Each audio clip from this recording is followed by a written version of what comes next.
Hello guys, ito na yung stuffings ng baked talong.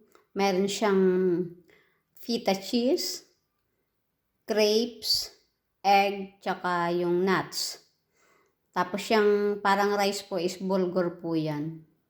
Yan, pinag-mix ko lang. Tapos nilagyan ko ng konting olive oil, tapos egg.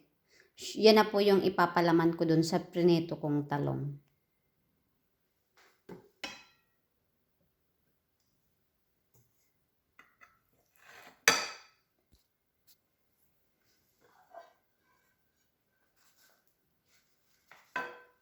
Recipe.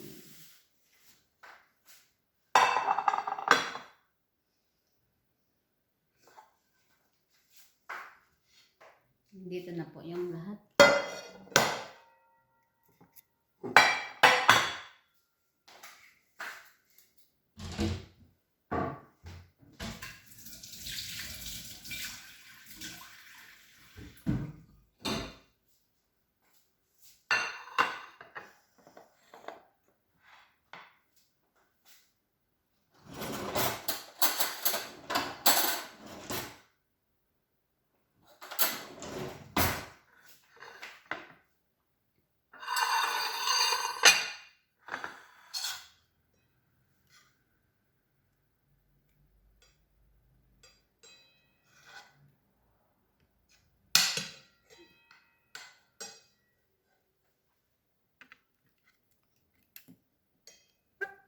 Yan. Ito po yung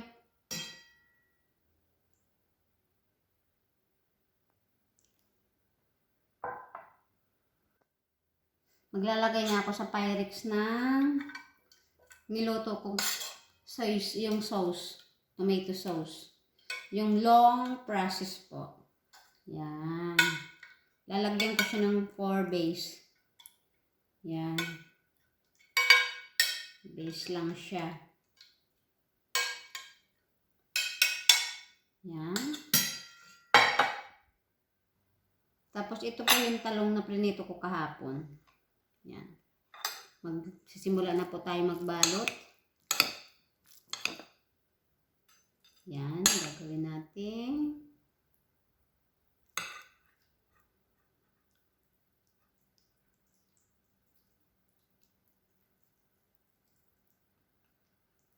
Yan. Yun. Ganyan lang po, ibabalot ko siya.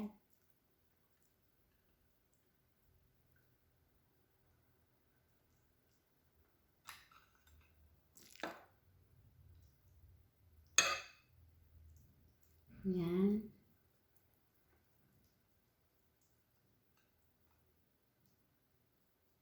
Yan.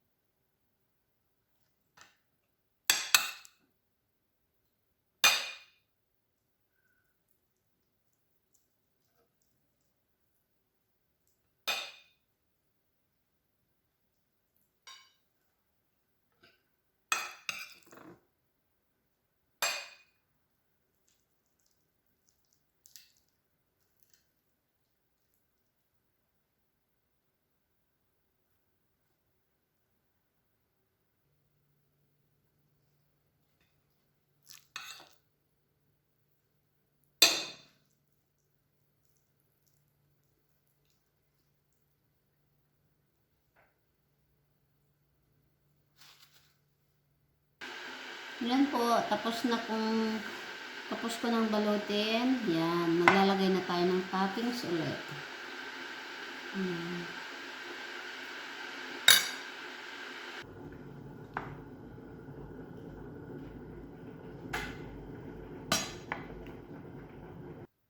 Ito yung tira natin sa pita cheese na grind natin. Ilalagay natin on top.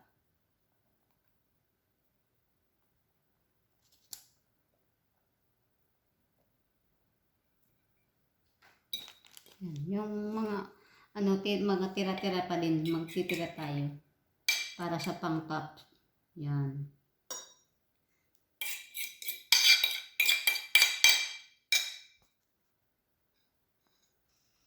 Ito po yung oregano, maglalagay ulit tayo sa top ng konting ano lang. Konting-kunti lang, ganun lang. Yan. Yan. A pinch of oregano on top. Then, yung olive oil po, mamaya na pag isasalang na sa oven for 30 minutes. Yan po, ready to put in oven na siya. Maglalagay na lang siya ng olive oil on top para hindi siya mag-dry. Then, cover aluminum foil. Hindi ko na po siya pipicturean mamaya kasi kukunin po ito. Paggawa lang po ito sa akin ng anak ng amo ko. Yan. Thank you po. Sana may bago kayong recipe sa eggplant. Thank you guys. Subscribes po, likes. Thank you so much. God bless. Ito yung picture niya. Ito naman yung recipe niya. Yan. Recipe.